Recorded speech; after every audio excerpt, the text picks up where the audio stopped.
I've heard some people say that their life flashed before their eyes. I've heard others say that everything seemed to go in slow motion. Honestly, I cannot recall the exact details, but the last thing I remembered was laying on my back on the wet road, my eyes wide open, and all I could see was the bright blur from the light pole above me. I was confused, wondering, what just happened? I hear voices, including my two friends that were in the car with me that night, up on the road, frantically searching for me, screaming my name from the top of their lungs. I wanted to answer, but I couldn't. It took them a while to find me as I was ejected from the windshield. When they finally found my helpless body, I was about 50 feet away from the vehicle. I could hear them running towards me, screaming, yelling, crying, "Oh my God, Suzan, are you okay?" For the life of me, I tried to answer, but I had no ability to speak. I tried again, but no sound. I couldn't speak. I couldn't yell. I couldn't move. This was supposed to be my most painful moment in life, but ironically, I couldn't feel a thing. I couldn't feel anything. My body was completely numb. I realized there was something terribly wrong by the sounds of people sobbing around me. On January 13th, 2001, my life was turned upside down. Earlier that night, my two friends and I were returning from hanging out in downtown, actually not too far from here, about a mile away from this hotel. On our way home, it was dark and drizzling, and I was at the wheel. A car passed me and hydroplaned on the wet street near us, which caused me to react and lose control of the wheel. After the car flipped several times, I was then ejected through the windshield. And when I landed, a piece of the car severed my arm completely. In an instant, I was rushed to the hospital where doctors told me that if the paramedics had not arrived when they did, I would have been in a vegetative state due to shock. Yeah, if it weren't for 60 seconds, I wouldn't be here speaking with you today. One of the memories that continue to replay in my mind was seeing my mom and dad's faces for the first time while I was in the intensive care unit. After receiving what was perhaps the worst phone call of their life, they arrive at the hospital and full of fear, panicking, searching for me room to room and screaming for me in the halls since my name wasn't processed in the system yet. When they finally found my room, which felt to them like hours later, I was wrapped from head to toe in sheets. Only my eyes were visible. I remember seeing my mom and dad's faces at the end of my bed. My mom, she seemed completely lost in disbelief. My dad, he was crying his eyes out like a little baby. I didn't want them to worry. So I said, go home. I just lost my arm, right? Seeing their faces was all that mattered at that moment. Seeing my mom and dad being alive, nothing else mattered.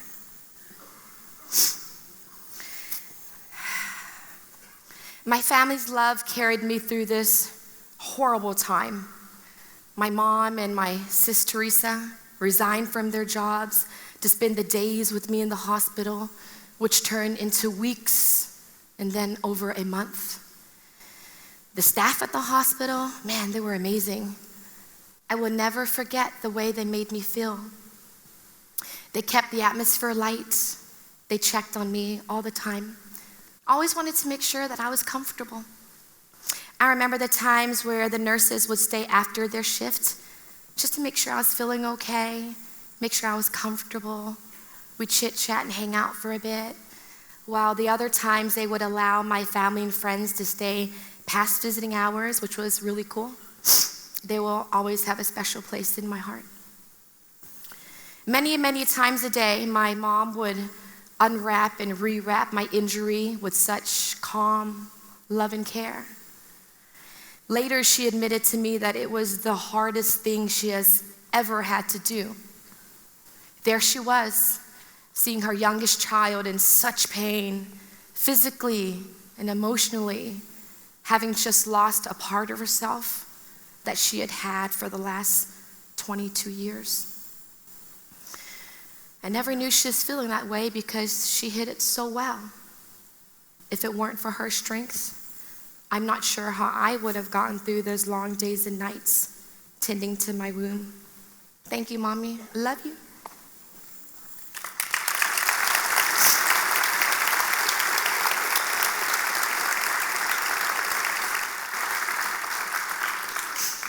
During my recovery, I experienced something called phantom pains, which is sensation that feels like it's coming from a body part that's no longer there.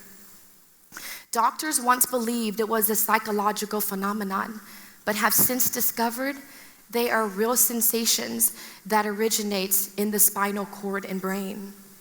Imagine having lost an important part of your body, but constantly sensing that it's still there. So I decided to get a prosthesis. Well, many girls out there my age were shopping for the next designer purse or heels. I was out shopping for an arm.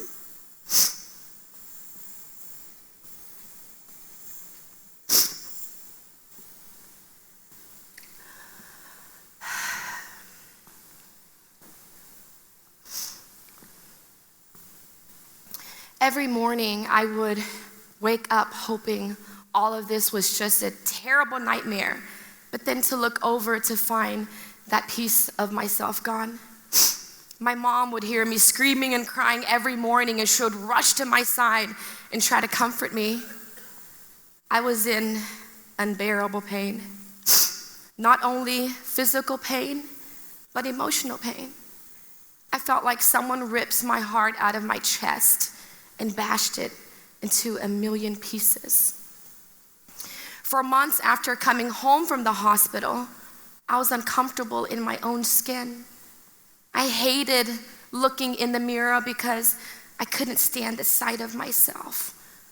I wasn't sure if I'd ever be able to love myself or my body again. I was in the worst place I'd ever known. My dad later told me that during this dark time, he was frightened for me. He wasn't sure I would recover. He wasn't sure I'd ever be the same again. He was afraid I may not come out of this alive. Hell, even I wasn't sure. I was obsessing over everything I couldn't do anymore. And since I was right-handed before, I needed to learn how to write again like I was a child. But learning how to write again wasn't the only challenge I was about to face. Even the action of getting dressed was nearly impossible, and I began to hate buttons with a passion. Trying to tie my shoe, oh my God, so difficult. And even attempting to curl my hair, was an absolute burden. Every single basic daily task that was a part of my everyday life was now an uphill battle. What was I going to do now? I felt like no one understood what I was going through. I had no desire to talk or to have anything to do with anyone. So I began to isolate myself. The depression started seriously setting in. These negative thoughts consumed me day in and day out, and it was exhausting. I began to lose myself. I didn't know who I was anymore. I was up countless nights asking, why me? What did I do to deserve this?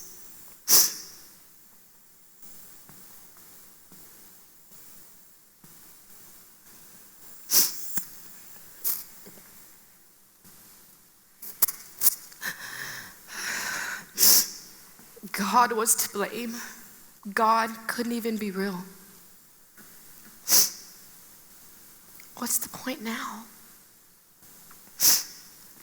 I did not see a way out of it until one morning. I lay awake in bed, my heart extremely heavy, doing my usual crying and blaming and feeling sorry for myself. I had a realization that I was at a turning point. This sad, bitter person could be me for the rest of my life, or I could accept what has happened and try my best to move forward. I decided I had to face the world and see how they would react to me. The decision was this: I could either focus my whole life on things I am no longer able to do, or I could focus my life on things I am still alive to do. I no longer wanted to limit my challenges, but I needed to begin challenging my limits.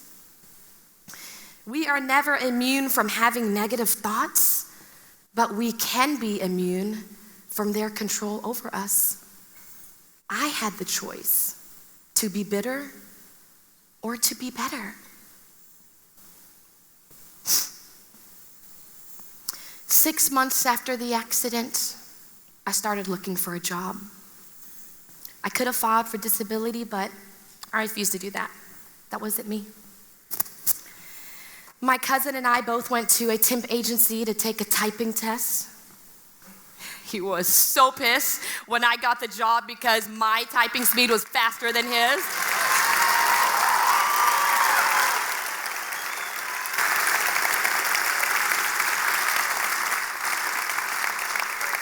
I guess you can say I beat him single-handedly, right?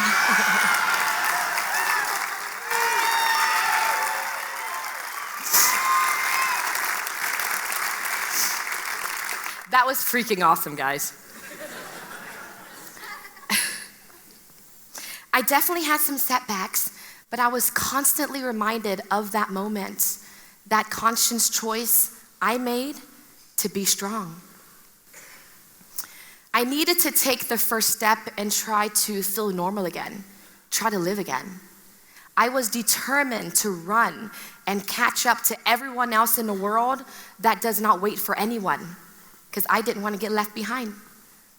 I was not only becoming myself again, but I was slowly becoming my better self, my best self. A few years later, I meet my husband, Fu. Woo!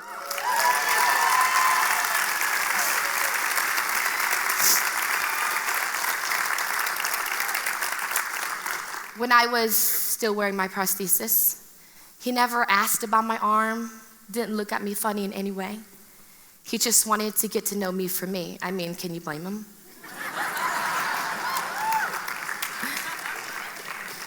We fell in love pretty much immediately. He is a precious, incredible soul. It was Fu who made me realize that I was lovable no matter what. One night, after months of watching how uncomfortable I was in my prosthesis, he finally built the nerve to ask, "Why are you wearing that?" Confused, I responded, "What do you mean?" He then asked, "Are you wearing that for yourself? Who are you wearing that for? Is it comfortable? Does it help you?" I didn't know what to say. I didn't have an answer for him. But one thing I immediately noticed was the profound relief I felt for someone to finally come out and validate what I've been feeling all along. Why was I wearing it? To make others feel like there was something there? I felt liberated the first day I stopped wearing it, and I have always felt equally loved by Fu. Thank you for being my right-hand man.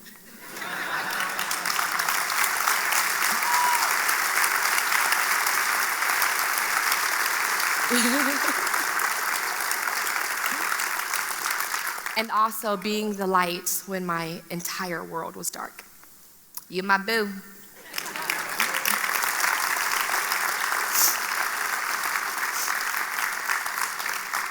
Whatever life throws your way, you ultimately get to decide if you are going to be a victim or a survivor. You have the complete control over whether life makes you sweet or makes you sour. And those who choose to be sweet, they're the survivors.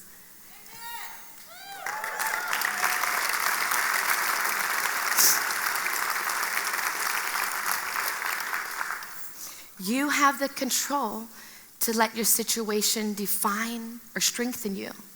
In my situation, I've learned that time has not healed the pain.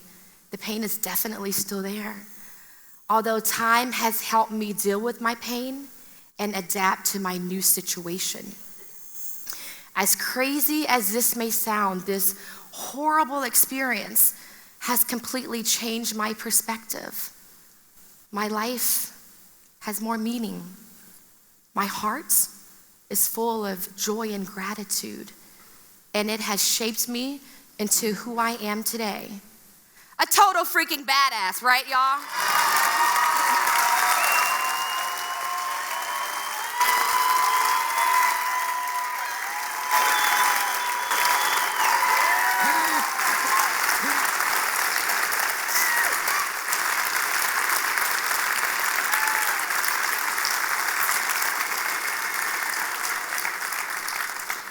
I have retrained my brain to stay positive, to remain resilient, to persevere, and to try to see the good in every situation. For example, getting half off at the nail salon. Yes, yes, yes.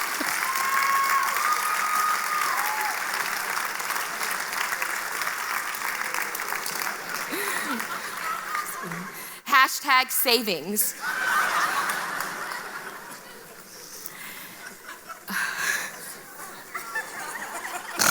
Oh, I'm sorry.